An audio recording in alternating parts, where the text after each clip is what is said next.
Hello everyone, आप सभी को मेरा नमस्कार। चलिए आज हम अपना द हिंदू एनालिसिस करेंगे, जो हम डेली किया करते हैं। साथ में 5 एमसीक्यू क्वेश्चंस देखेंगे। ये जो क्वेश्चंस होंगे ये आपके यूपीएससी रिलेटेड होंगे। ठीक है। इसके बाद जो है हम डेली एक मेंस क्वेश्चन किया करेंगे। अब ये जो मेंस क्वेश्चन करेंगे यूपीएससी का, या तो ये करंट अफेयर से रिलेटेड होगा, या तो ये आपके करंट अफेयर से रिलेटेड होगा, या फिर जो प्रीवियस ईयर्स में पूछे गए हैं क्वेश्चंस उससे रिलेटेड होगा। इसके दो फायदे होंगे हमें। पहला फायदा तो ये होगा कि जो प्रीवियस ईयर्स में जो क्वेश्चंस पूछे हैं अगर वो हम लिखेंगे तो इससे हमें कॉन्फिडेंस आएगा कि ठीक है, हाँ यूपीएससी ये पूछता है, वो हमने लिखा है। और एक जो होगा, कुछ क्वेश्चन रैंडमली जो हम करंट अफेयर से उठा लेंगे। ठीक है। तो उससे हमारी डायनेमिक प्रिपरेशन होगी।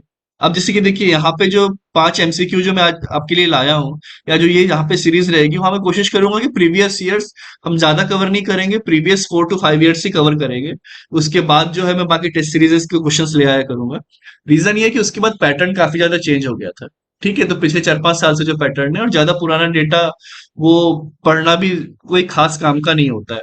तो इससे क्या फायदा होगा कि जब आप पिछले 4-5 साल के क्वेश्चंस आप सॉल्व कर लेंगे तो आपको एक अलग लेवल का कॉन्फिडेंस आ जाएगा। ठीक है। वो अलग लेवल का कॉन्फिडेंस कैसे आएगा कि आपने, चलिए जो यूपीएससी पूछ रहा है प्री में, आपने वो कर लिया। ठीक है, आपने वो कर लिया।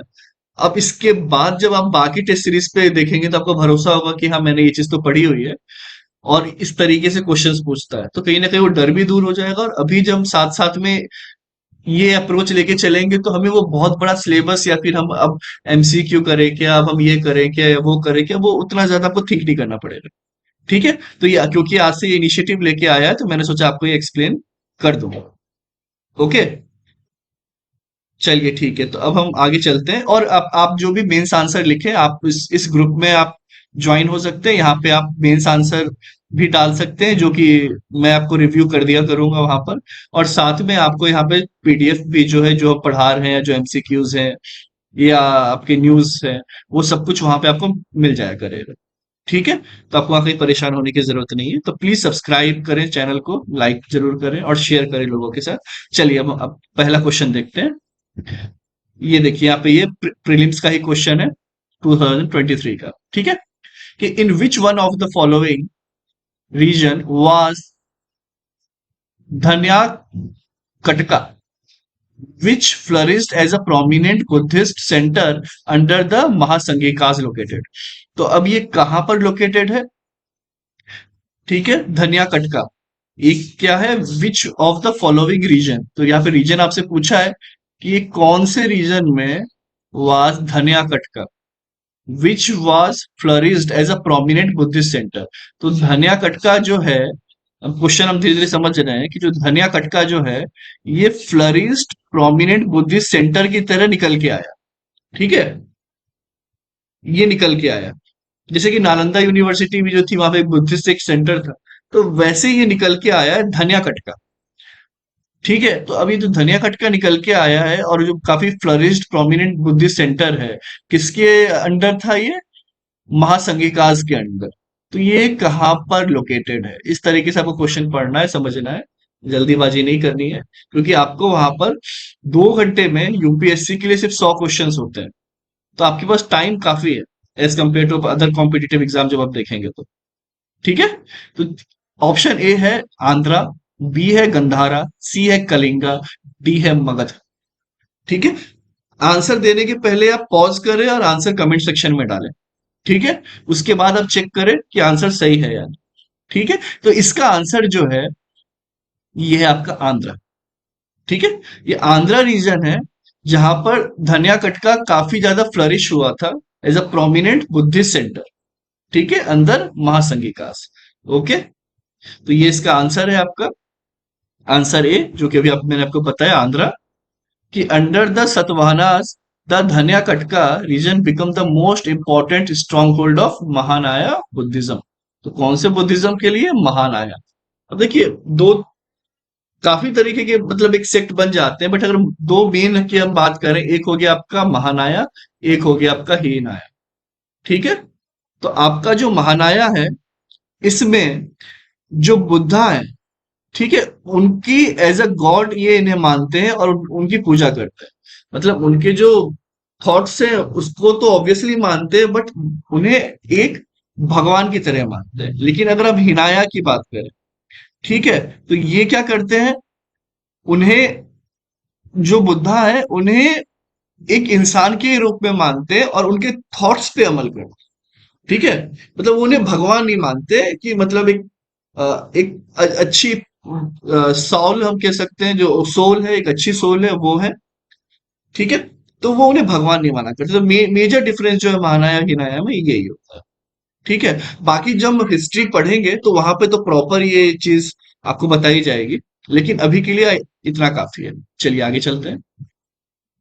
अब देखिए अगला क्वेश्चन है, who among the following ruler of Vijayanagara empire, okay, Vijayanagar empire constructed a large dam. ठीक है, एक डैम की बात हो रही है, अक्रॉस तुंगभद्रा रिवर। ठीक है, Tungabhadra river and a canal cum aqueduct. ठीक है, canal cum aqueduct several kilometre long from the river to the capital city. मतलब कि ये आपकी रिवर है, सपोज करिए तुंगभद्रा रिवर ऐसे बह रही है। ठीक है, ये आपकी तुंगभद्रा रिवर जो है ये इस तरीके से बह रही है। अब ये कहना है कि कैनल कम एक्विडक्ट, जैसे एक कैनल जो है बना दिया। सपोज करिए यहाँ पर जो है एक कैपिटल, ठीक है, किसी स्टेट का कैपिटल है, और वहां पे ऐसे कैनल ले आए। ओके, कैनल ले आए। अब ऑब्वियस सी बात है, यहाँ पे प्रॉपर इरिगेशन हो पाएगा, सब कुछ हो पाएगा, पीने का पानी रहेगा, वेजिटेशन अच्छा होगा। ये चीज तो हमें ऑब्वियस सी बात है, समझ में आ गई है।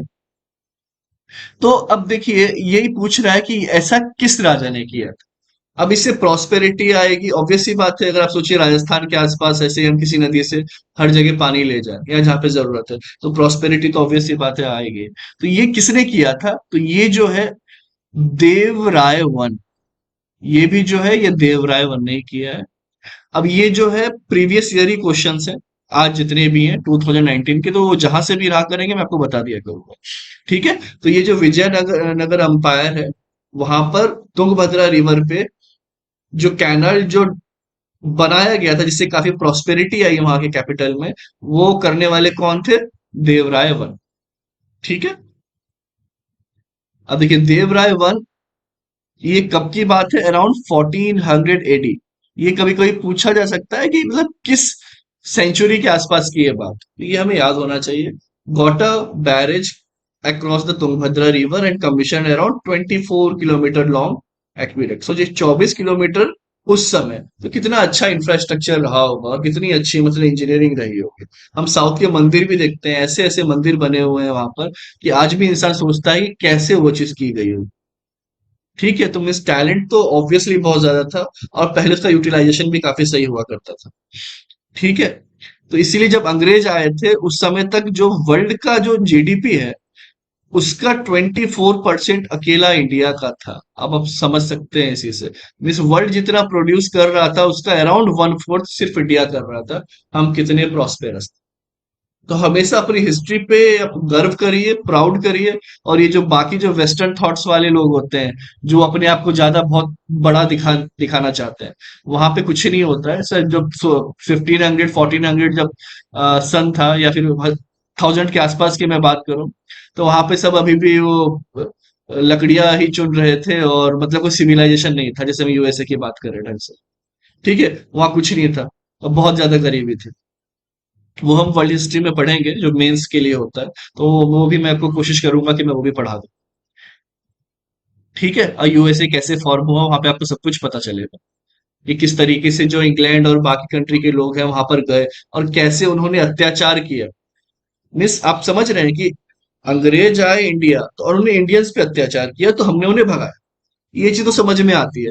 बट जो ट्रेड करने के लिए यूएस, जो लोग गए थे यूके के और बाकी कंट्रीज के आसपास के, उन लोगों पे इतने इतना अत्याचार करने लगे कि उन्होंने ही वहां पे उन्हें भगा दिया और फिर वहां पे एक परमानेंट सेटलमेंट कर दिया। ये सब समझ रहे हैं क्या मेंटेलिटी थी उनकी, कि आप जो हो वहां पे ऐसे ही रहो, आप सारे रिसोर्स हमें दो और हम वहां पे आके राजा की तरह रहें। ठीक है, चलिए आगे चलते हैं कि विच among the following ruler of medieval Gujarat surrendered, चलिए देखते हैं, who among the following ruler of medieval Gujarat surrendered due to Portuguese, जो दमन एंड दीव है उसका जो दीव जो है वो पुर्तगीज को किसने सरेंडर कर दिया? ठीक है, तो इसका आंसर जो है बहादुर शाह है। अब सॉरी, यहाँ पहले से आंसर लगा हुआ था, तो इसका जो आंसर है ये बहादुर शाह है। ठीक है, चलिए आगे चलते हैं। तो नीनो द कुन्हा, ये है shifted the capital of the Portuguese colony from Kochi to Goa in 1530। ठीक है, in 1534 he captured Diu and Bassein from the sultan of Gujarat Bahadur Shah. ठीक है, तो बहादुर शाह से जो है दीव इन्होंने 1534 में कैप्चर किया था। और साथ में जो नीनो दा कुन्हा है उन्होंने शिफ्ट किया था कैपिटल को पुर्तगीज को फ्रॉम कोची टू गोवा। तो अब ये पूछ लिया जाए कि यूरोपियन कंट्री में से किसने अपना कोची टू गोवा शिफ्ट किया 1530 में, तो हमें पता होना चाहिए वो पुर्तगीज था। इस तरीके से भी अब वाइस वर्सा भी आप क्वेश्चन आपका काम है सोचा। ठीक है, तो एग्जैक्ट सेम फ्रेमिंग सेम आए ऐसा नहीं होता, लेकिन इस तरीके से तो बिल्कुल पूछा जा सकता है। ठीक है, चलिए आगे चलते हैं। By which of the following act was the Governor General of Bengal designated as the Governor General of India?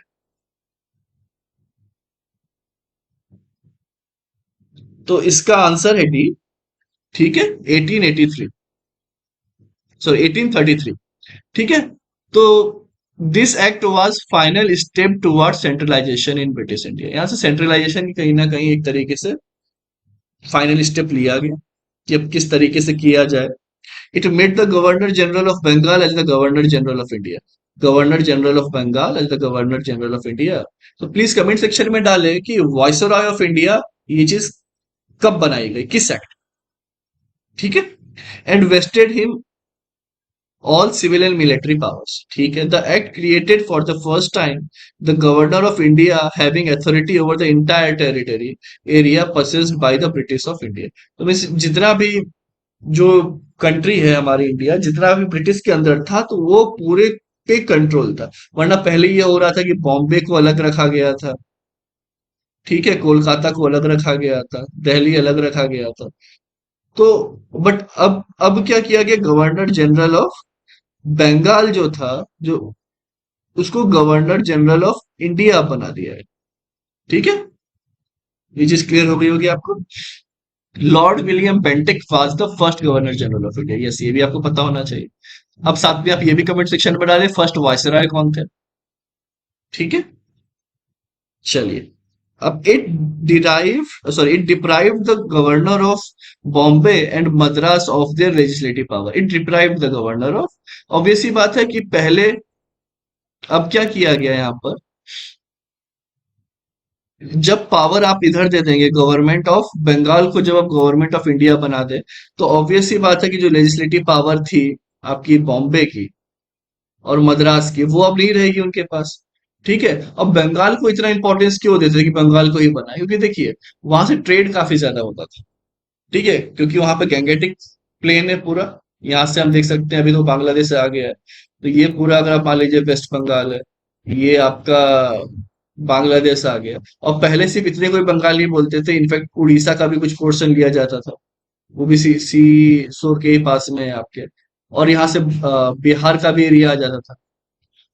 ठीक है, एक्चुअली मुझे पूरा मैप बनाना चाहिए था, बट ठीक है, आप समझ जाइए इसी का, आपको मैप तो आपके दिमाग में होगा, नहीं भी होगा तो इंडिया का मैप ये रखे। तो ये भी जो है गैंगेटिक प्लेन के आसपास है। ठीक है, तो यहाँ भी जो है काफी अच्छा एग्रीकल्चर हुआ करता था, कल्टीवेशन अच्छा होता था, तो यहीं से प्रॉपर एक्सपोर्ट वगैरह जो ज्यादा यहाँ से किया जाता था। ठीक है, तो ये एक रीजन है कि काफी ज्यादा यहाँ पे एक रेवेन्यू जनरेशन का स्रोत था, कि वो यहाँ पे जितना ज्यादा बिजनेस होगा पे रेवेन्यू जनरेशन भी उतना ही होता था। इसलिए जो है ब्रिटिशर्स इसको ज्यादा इंपॉर्टेंस दिया करते थे। चलिए आगे चलते हैं। देखिए, in essence what does due process of law means. जो ड्यू प्रोसेस ऑफ लॉ है वो क्या होता है? ठीक है, अगर हम उसके एसेंस की बात करें, the principle of natural justice, the procedure established by law, fair application of law, और इक्विटी बिफोर लॉ। तो देखिए, ये जो होगा आपका डी होगा, आप एक्सप्लेनेशन जरूरी है। ठीक है, डी क्या है आपका ड्यू, ये डी है आपका इक्विलिटी बिफोर लॉ।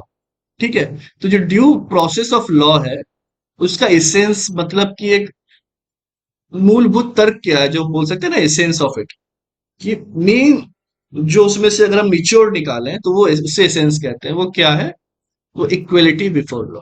ठीक है, ड्यू प्रोसेस ऑफ लॉ को। अब क्या है, due process of law is a principal that makes sure that the procedure under procedure used to make a law is free from arbitrariness and irrationality। ठीक है, कोई इसमें आर्बिट्री कुछ ये चीज नहीं है कि किसी के लिए ये लॉ अलग है, किसी के लिए अलग है, इरेशनल, ऐसा कुछ नहीं रहेगा। ठीक है, मतलब कभी यहाँ पे होता है ना कि प्रेसिडेंट है तो उन पे जब तक वो अपने टेन्योर में है आप उन पे कुछ केस नहीं कर सकते, या ये ऐसा कुछ इरेशनल या आर्बिट्रीनेस उसमें नहीं है। ठीक है, उससे बोलते हैं due process of law. And natural justice is an expression of English common law and involves a procedural requirement of fairness। ठीक है, तो यहाँ पे प्रोसीजरल रिक्वायरमेंट ऑफ फेयरनेस होती है, कि मतलब वही फेयरनेस, यहाँ सब कुछ बराबर है। ठीक है, ड्यू प्रोसेस ऑफ लॉ कि क्या करता है, use to make a law free from arbitrariness and irrationality. Okay, तो यहाँ पे आप बोल सकते हैं कि in short natural justice implies fairness, reasonable. Okay, so यहां से हम बोल सकते हैं कि natural justice implies fairness, equity, equality. Natural justice represent higher procedural principles developed by जजेस which every administrative agency must follow in taking any decision adversely affecting the rights of a private individuals। Okay, ठीक है, चलिए आगे चलते हैं। अब ये mains question है, देखिए मेंस क्वेश्चन जो लिया है न्यूट्रिशन पे और हेल्थ पे, क्यों, क्योंकि आज एक आर्टिकल है द हिंदू न्यूज़पेपर। ठीक है, तो वो आप उसी पे एक क्वेश्चन यहाँ पे ड्राफ्ट किया हुआ है कि health and nutrition play a vital role in making human life dynamic, capable and prosperous.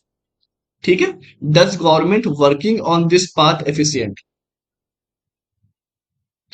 Means की ह्यूमन, यहाँ सिंपल ये कहा जा रहा है कि health and nutrition plays a vital role ये सब चीज में। तो वो क्या गवर्नमेंट इस वे पाथ पे एफिशिएंटली काम कर रही है कि आपका हेल्थ सही हो, न्यूट्रिशन आपको मिले, क्योंकि ये काफी वाइटल रोल देता है। ठीक है, आपकी लाइफ को अच्छी डायनेमिक प्रॉस्पेरस बनाने के लिए। मीन्स प्रॉस्पेरस आप ये भी कैसे भी कनेक्ट कर सकते हैं इसे, कि अब जीडीपी हो या फिर कोई और चीज हो, उससे प्रॉस्पेरस नहीं होती। सबसे पहले आपकी हेल्थ इंपॉर्टेंट है, तो आप इससे स्टार्ट करिए कि आप हेल्थ होती क्या है।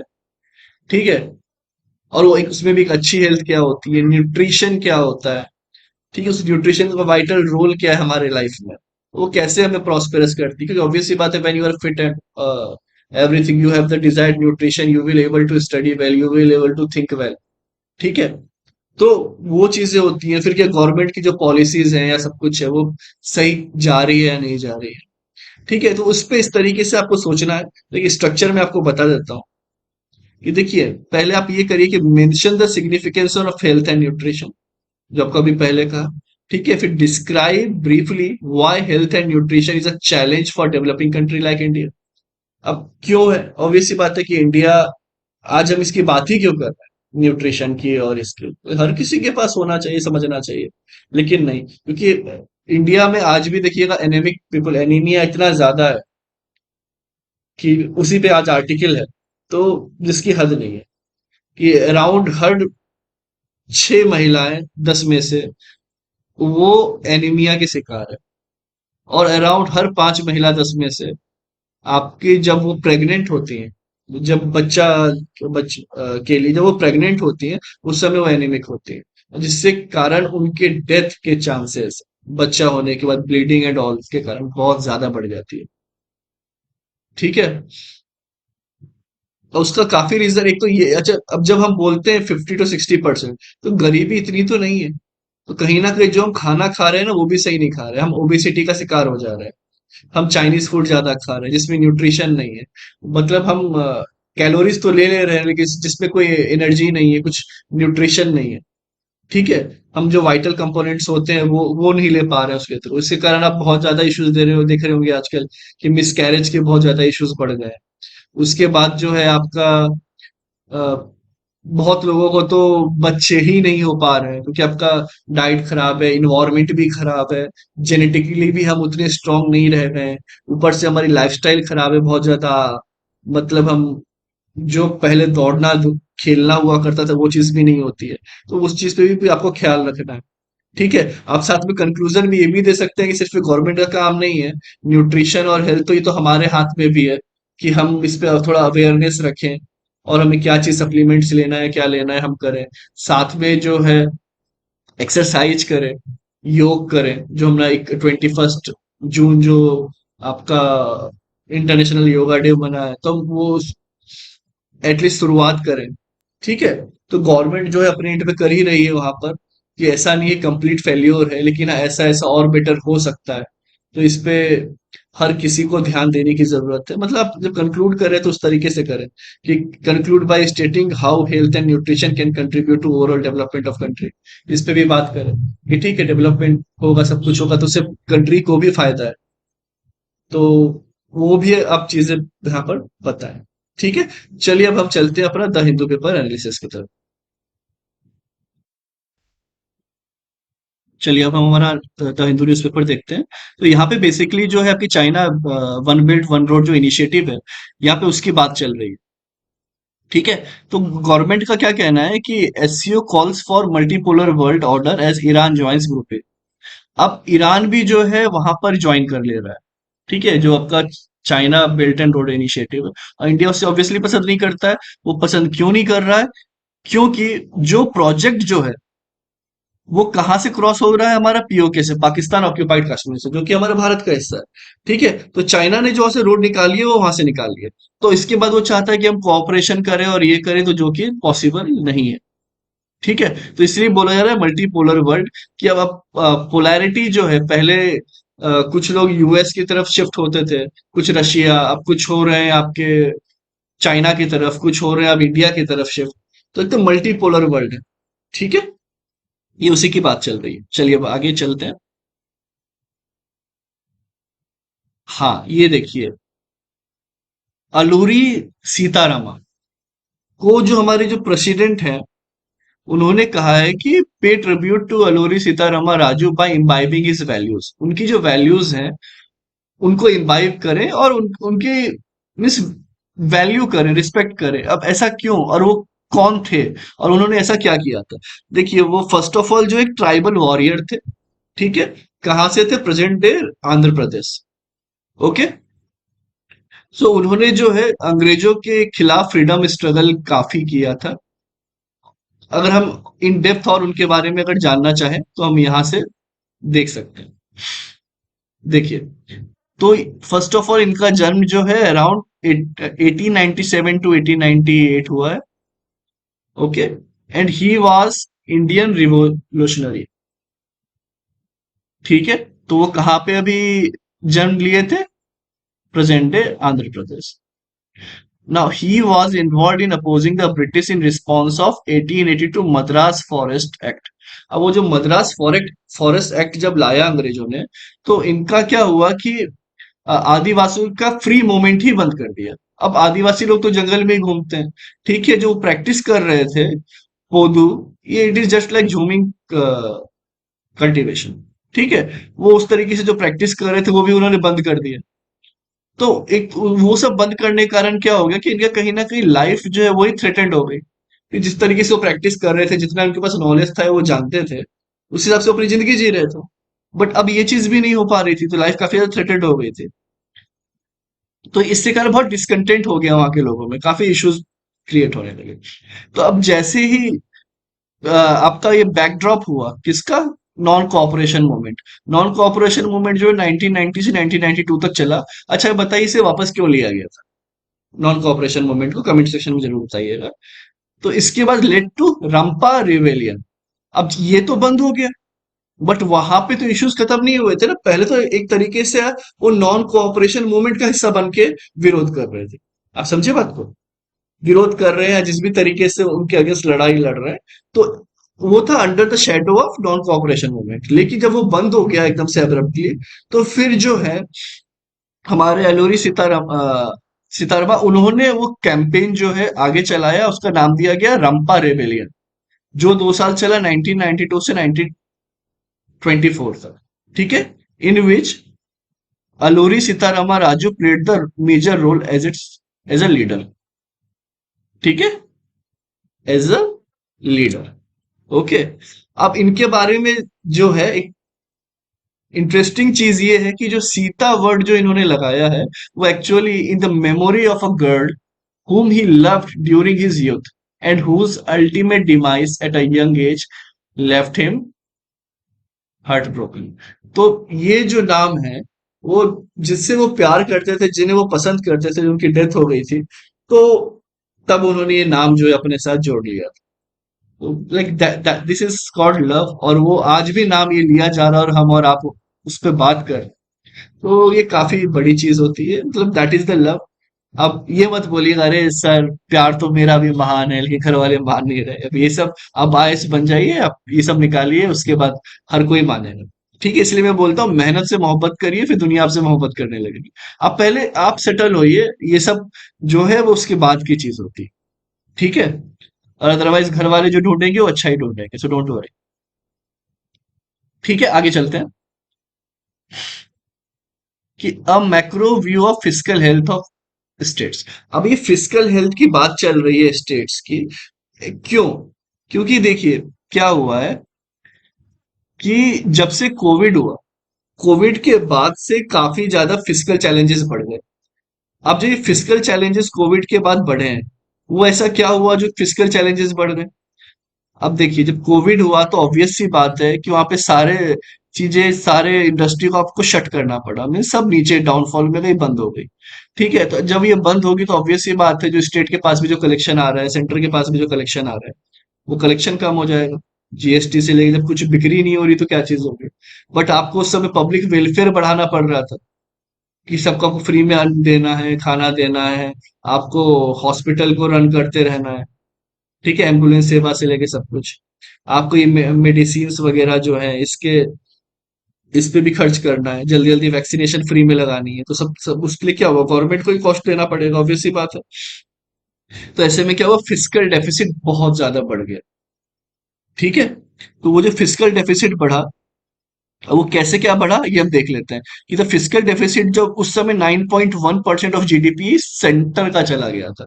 9.1 वो काफी ज्यादा हो जाता है कि सपोज करिए कि हमारे पास 10 लाख करोड़ रुपए देश के पास, मतलब सेंटर के पास है, वो 10 लाख करोड़ है, बट हम 10 लाख करोड़ के ऊपर भी जो 90,000 करोड़ हम एक्स्ट्रा ले रहे हैं।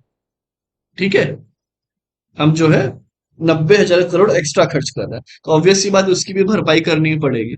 तो उससे अगर फिजिकल डेफिसिट हो गया कि हम हमारे पास अर्निंग कम है, और ये तो अब जो है वो 2020-21 में 9.1 था, वो कम होकर अभी 5.9 हुआ है, तो रिड्यूस हो रहा है। ये सेंटर की बात चल रही है यूनियन लेवल पर। अब जो स्टेट का जो है वो 4.1% ऑफ जीडीपी था, अब जो कम होकर 3.24 हुआ है। ठीक है, तो स्टेट से, सेंटर से फिर भी कम है, लेकिन क्या होता है स्टेट के पास रेवेन्यू पास में उन्हें मिले, एक तो ठीक है वो जीएसटी के थ्रू, जो आईजीएसटी के थ्रू मिल जाता है जो सेंटर उन्हें दे रहा है, लेकिन इसके अलावा काफी अब कम स्रोत बचे हुए हैं जीएसटी आने के बाद। और वैसे पहले भी उतनी ज्यादा कमाई नहीं होती है स्टेट के। ठीक है, तो उनके लिए ये बहुत बड़ा इशू हो जाता है कि अगर इस तरीके से फिजिकल रहे, क्योंकि अब आपको लगेगा अच्छा फिजिकल है तो क्या हुआ। अब देखिए ये है, इसका मतलब आपने कहीं से लोन लिया होगा। आप समझिए बात को, अगर आपने कहीं से लोन लिया है, तो क्या वो लोन पे इंटरेस्ट नहीं लगेगा? ऑब्वियसली इंटरेस्ट लगेगा। मतलब आपके पास पैसा कम था, आपने इंटरेस्ट लिया, और फिर वो इंटरेस्ट पे जो एक्चुअल अमाउंट है वो भी आपका बढ़ते चला जाएगा साल दर साल। अब आप क्या कर रहे हैं कि जो भी रेवेन्यू आपको मिल रहा है, आप क्या कर रहे हैं, उसका इंटरेस्ट ही चुकाने में आपका पैसा चला जा रहा है। ठीक है, और तो फिर जितना डेवलपमेंट होना चाहिए था, जितना इंफ्रास्ट्रक्चर बनना चाहिए था, रिबिल्ड होना चाहिए था, वो नहीं हो पाएगा, तो एक बहुत मेजर चैलेंज हो जाता है। ठीक है, तो इसीलिए जो है गवर्नमेंट कोशिश कर रही है कि ये चीज कम हो जाए। अब फिजिकल डेफिसिट जो है सेंटर में अक्सर रहता ही है, लेकिन इस बार बहुत हाई हो गया था। लेकिन स्टेट की अगर बात की जाए तो स्टेट में फिजिकल डेफिसिट पिछले अराउंड 2 डिकेड से लगभग जीरो था। कोविड के पहले की अगर हम बात करें, वो यहाँ पे बोला जा रहा है कि framework of revenue deficit consolidation की ऑन अ लॉन्ग रन की view is also necessary. If we examine the data of the last 20 years, revenue deficit had almost disappeared from the state budget before COVID-19. ठीक है, लेकिन अभी जो है वो चीज बढ़ी है, उसके पहले लगभग डिसअपियर था, जीरो ही हो गया, जो ये काफी अच्छी चीज थी। अब लेकिन अब ये चैलेंज तो है, बट इसके लिए क्या गवर्नमेंट कुछ कर रही है? अब सेंटर भी चीज समझती है कि सही बात है, उतना पैसा इनके पास नहीं है। और अब अगर इन अब देखिए, ये तो चुकाना ही है प्रीवियस लोन, जो डेफिसिट है उसको तो चुकाना ही है, लेकिन अब इंफ्रास्ट्रक्चर भी क्रिएट करना है। तो अब इसके लिए फिर से आप नया लोन लोगे, फिर उस पे इंटरेस्ट दोगे, ये जो एक्स्ट्रा है उसमें तो चल ही रहा है, काफी बर्डन बढ़ जाएगा। ठीक है, तो इसको संभालने के लिए जो सेंटर है, सेंटर ने क्या किया है, स्टेट को लोन देना चालू किया, सारे स्टेट को। ठीक है, और वो जो लोन होगा वो आपका क्या होगा, इंटरेस्ट फ्री लोन।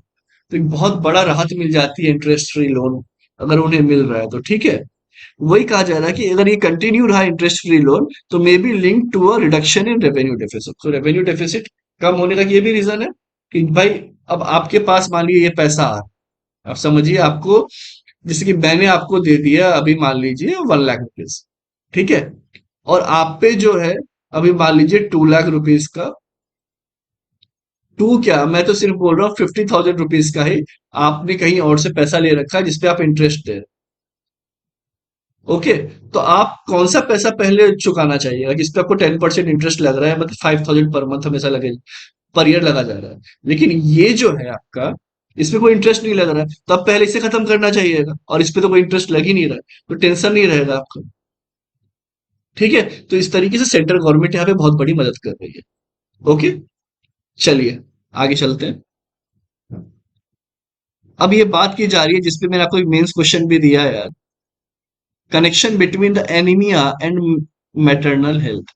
अब जो एनीमिया है और मैटरनल हेल्थ है वो इरिवोकेबल है, ये हम उसे रिवोक नहीं कर सकते, उसे नहीं हटा सकते। अगर ये चीज आपके साथ है तो आपको बहुत बड़ी दिक्कत का सामना करना पड़ सकता है, ये आर्टिकल ये बता रहा है। ठीक है, ये आरबीसी की और आपका एनीमिया, इससे बात की खून की कमी हो जाना।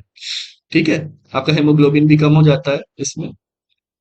तो अब ये चीज बोल रहा है कि अ study conduct on a anaemic pregnant women of low and middle income countries has found that there is a strong link between the anemia and postpartum hemorrhage, which the risk of death or near miss very है, मतलब लगभग death भी हो सकती है, या फिर अब किस्मत से बच के आ गए। ठीक है, वो जो डायलॉग है ना, कि मैं मौत को टक से छू के वापस आ गया। सो ऑन जोक्स अपार्ट, यहाँ पे यही चीज हो रही है। और अजीब चीज है कि अभी भी लोग उतना ध्यान नहीं दे रहे हैं। ऐसा नहीं है कि बहुत सिर्फ कुछ सप्लीमेंट्स, आयरन के सप्लीमेंट्स लेने रहते हैं, कुछ छोटी मोटी चीजें करनी रहती हैं, कोई बहुत बड़ा खर्चा नहीं है, थोड़ा नॉर्मल आहार ठीक करना है, खाना थोड़े से अच्छे से खाना है, सिर्फ यही चीज है जिससे बचा जा सकता है। लेकिन लोग नहीं कर रहे हैं। अभी पोस्ट पार्टम हेम्योरेज क्या होता है? अब देखिए, मान लीजिए कि बेबी जो है वो डिलीवर हो गया, ठीक है, पर ब्लड की कमी अब और ज्यादा हो जाएगी, कि ऑब्वियस सी बात है, सर्जरी के समय भी ब्लीडिंग होती है। ठीक है, अब आपके बॉडी में जो है काफी कम ब्लड था, और उसके कारण क्या हुआ कि जब ब्लीडिंग स्टार्ट हुई, जब देखिए आपका डब्ल्यूबीसी से लेके ब्लड कम है तो सब कुछ ही कम हो जाता है ना, तो वो ब्लीडिंग रुकती ही नहीं है। ठीक है, ये अक्सर जब बच्चा पैदा होने से लेके वो मतलब शुरू के 48 घंटे तक बहुत क्रिटिकल होता है, कि अगर आपको एनीमिया है। ओके, तो वो बहुत क्रिटिकल, उसको बोला जाता है पोस्ट पार्टम, मतलब कहीं ना कहीं बच्चा हो जाने के बाद, जब वो माँ के लिए बहुत ज्यादा डेंजरस हो जाता है, और उस समय अगर उसी समय उससे कॉम्प्लिकेशन हो तो बच्चा भी ना बचे। ठीक है, तो इस पे अगर हम इन डेप्थ देखना चाहें तो यहां से आप देख सकते हैं।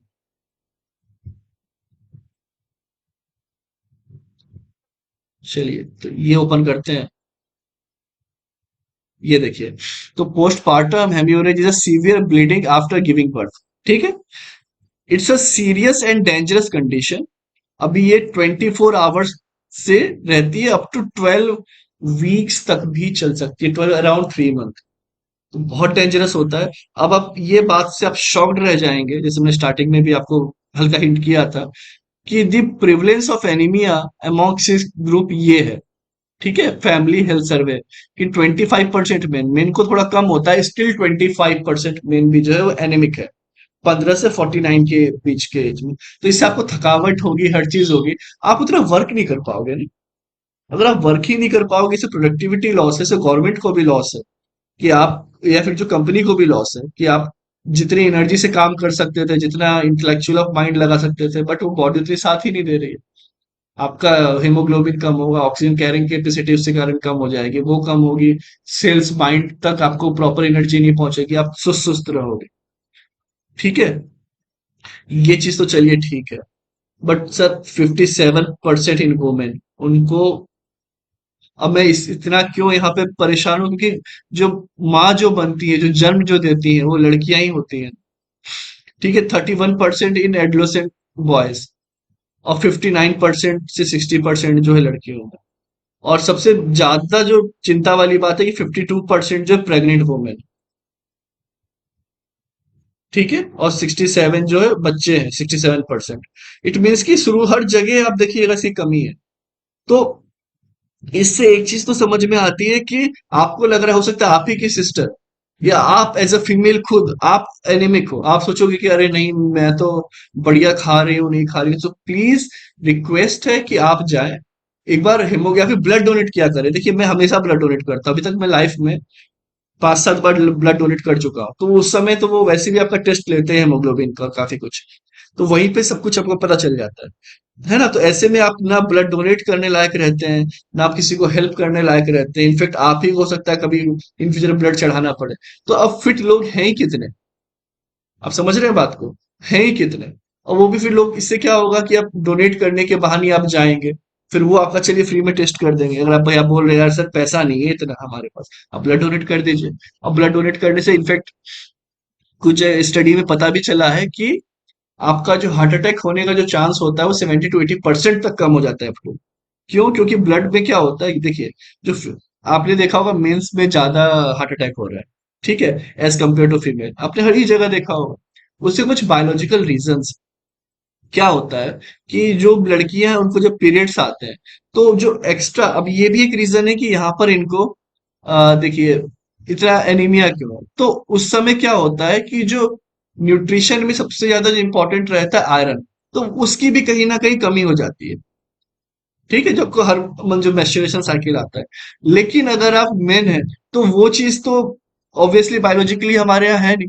तो जब हम वो आयरन को इनटेक ले रहे हैं, तो प्रॉपरली इनटेक लेते रहते हैं, है ना, तो एक्सक्रीट तो उतना होता नहीं है। तो उसके कारण कभी कभी क्या होता है, आपके जॉइंट्स पे आपके जो वेन है वो वहां पे एक्यूमुलेट होने लगता है धीरे धीरे, 10 साल, 15 साल, 20 साल, 30 साल, 40 साल में। ठीक है, वो भी जब एक्यूमुलेट होता है तो उस कारण भी वो नैरो होने लगता है जब आपका वेन ये, और फिर हार्ट पे प्रेशर ज्यादा पड़ता है, उसके कारण भी अटैक आता है।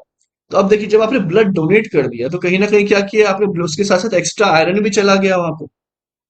ठीक है, और फिर जब नया ब्लड बनेगा तो ऑब्वियस सी बात है वो आयरन तो हमें लेना पड़ता है ना।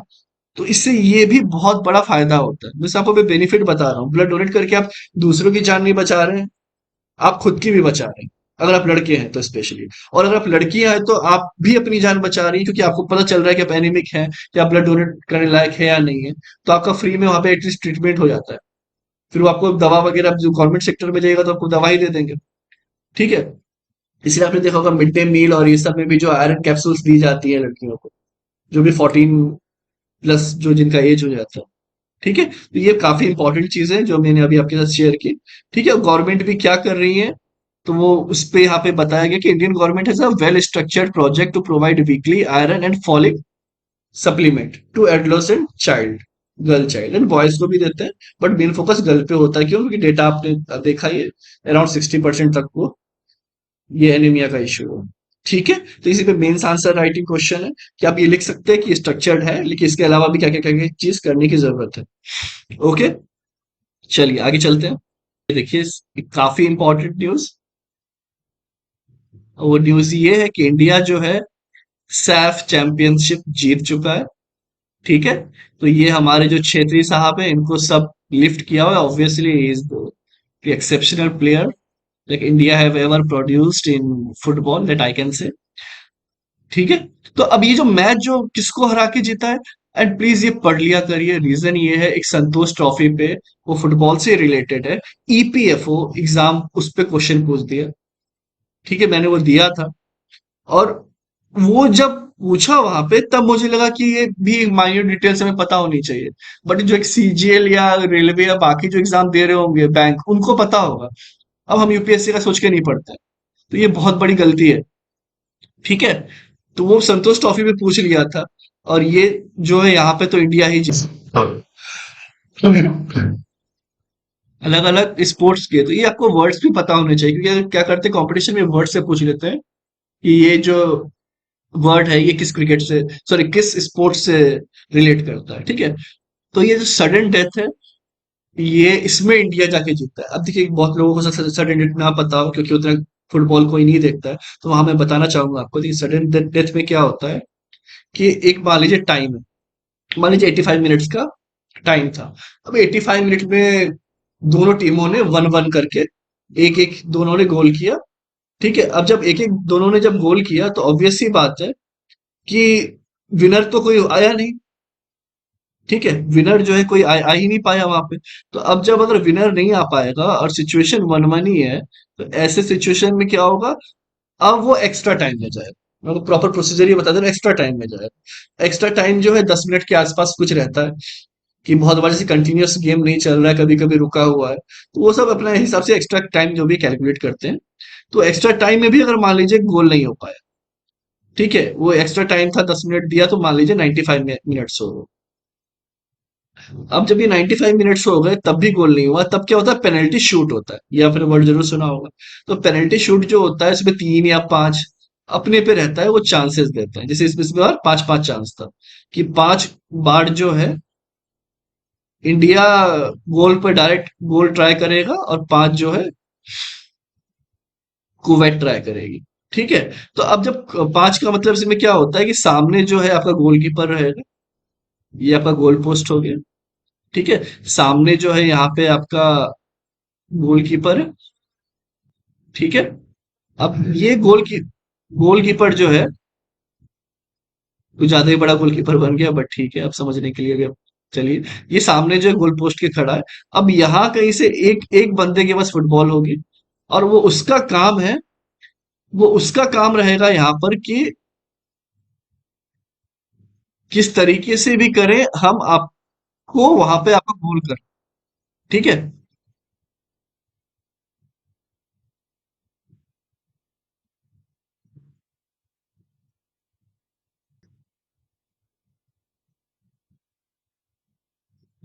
तो ये जो है आपका गोलकीपर है।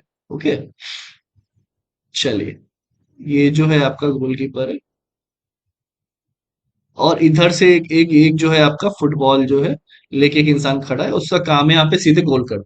बाकी प्लेयर्स नहीं रहेंगे, सिर्फ ये दो के बीच में मैच चलता है। ठीक है। तो 5 चांस मिलेंगे एक कंट्री को, सेकंड मिलेंगे इसको। अब अगर मान लीजिए 5-5 में दोनों ने एक एक 4-4 गोल किए, अब फिर से क्या हो गया, फिर से टाई ब्रेक हो गया। अभी भी रिजल्ट नहीं निकल पाया। अगर ये होता कि एक 5 मार देता, एक 4 मारता, एक मिस कर देता, तो अलग बात थी। इसके बाद आता है आपका सडन डेथ। मीन्स कि दोनों ने, इंडिया और आपका कुवैत, दोनों ने 4-4 गोल कर दिया। सोचिए कितना चला। फर्स्ट मतलब जब पूरा टाइम ओवर हुआ तब भी आप 1-1 पे थे, फिर आपने पेनल्टी शूट लिया, फिर भी आप 4-4 पे थे। इसके बाद डेथ जब आया तो उसमें क्या होता है कि अगर किसी ने कंजिक्यूटिव 2 पॉइंट ले लिए, वो जीत गया। ठीक है। या फिर किसी ने एक पॉइंट लिया और सामने वाला उस समय वो नहीं ले पाया, तो भी जीत गया। मीन्स कि मानिए कि इसने अभी 4-4 था, इंडिया गया, इंडिया ने 5 किया। अभी जो हुआ वो मैं बता रहा हूँ। फिर ट्राई किया किसने, अब फिर गोल करने गए, सेम इसी तरीके से गोल होता है जैसे पेनल्टी शूट में होता है। ठीक है। गोल करने गए अब कौन, अब गोल करने गए आपकी कुवैत। वो गोल नहीं कर पाए, तो इंडिया इस तरीके से यहाँ पे जीत। लेकिन अब अगर ये भी गोल कर देते, तो ये नहीं है कि सर ये तो 5 हो गया, अब ये तो 4 ही था, तो चांस तो बराबर मिलना चाहिए ना, तो चांस उनको वहां पे प्रॉपर मिलेगा। ठीक है, चलिए स्पोर्ट्स हो गया। अब हम जो है बाकी आपका लक्ष्मीकांत का जो ये सेशन है वो कल से स्टार्ट हो जाएगा।